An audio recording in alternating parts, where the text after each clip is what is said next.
Alors vous l'avez peut-être vu ou entendu chez vous, ce dimanche avait lieu sur France Inter et sur France Info le premier débat de la primaire écologiste.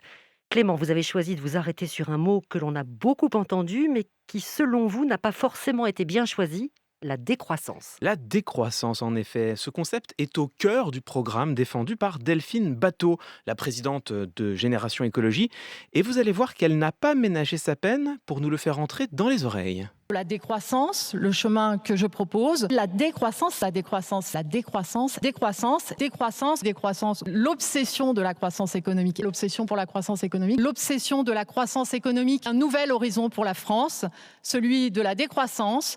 Bon alors, en rhétorique, c'est ce que l'on appelle une stratégie du martèlement. On répète ad nauseam une même expression jusqu'à être sûr que tous les auditeurs et toutes les auditrices l'aient bien retenu. C'est le principe même d'un slogan de campagne. Ouais, sauf que là, ça va un petit peu plus loin qu'un slogan. Il y a tout un modèle économique derrière ce terme. Et oui, en effet, hein, tout part d'un texte célèbre, le rapport Meadows, publié en 1972 par le Club de Rome et qui s'intitule Les limites de la croissance. Il fait un constat simple: si les sociétés humaines continuent à rechercher une croissance infinie dans un monde fini, elles courent à leur perte. 50 ans plus tard, la décroissance est devenue une véritable théorie philosophique et économique. Ses défenseurs vont même un cran plus loin. Ils estiment que, dans les économies développées, l'augmentation du PIB ne permet plus d'augmenter le bien-être des populations. Qu'est-ce qui justifie aujourd'hui le consumérisme, le productivisme, la malbouffe, les délocalisations, les licenciements?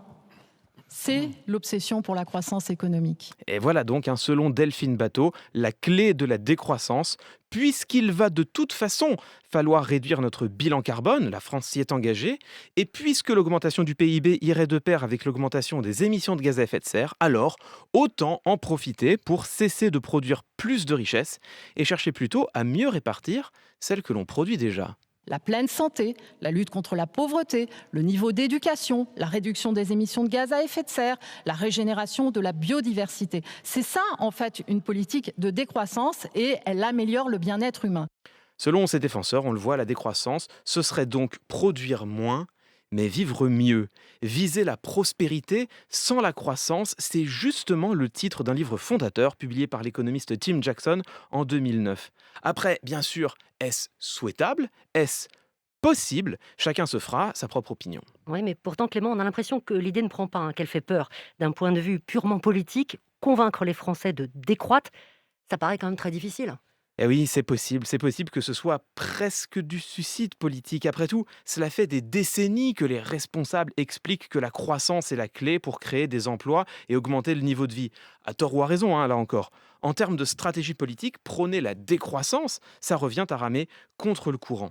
Et surtout, le terme évoque spontanément des connotations négatives. Décroissance, on imagine devoir vivre sans avion, sans téléphone, sans internet, bref, sans plaisir ni bien-être. Ouais, d'autant qu'en face, d'autres écologistes utilisent des termes beaucoup plus attrayants, si je puis dire, non?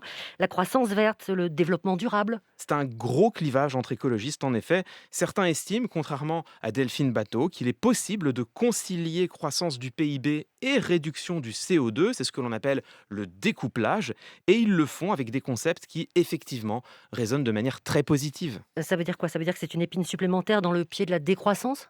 Oui, c'est ça. Et le pire, c'est qu'il existait des termes beaucoup plus attrayants pour qualifier cette idée. Certains économistes parlent par exemple plutôt de post-croissance. Il aurait aussi été possible, je ne sais pas, d'articuler une expression autour des termes de sobriété et de prospérité.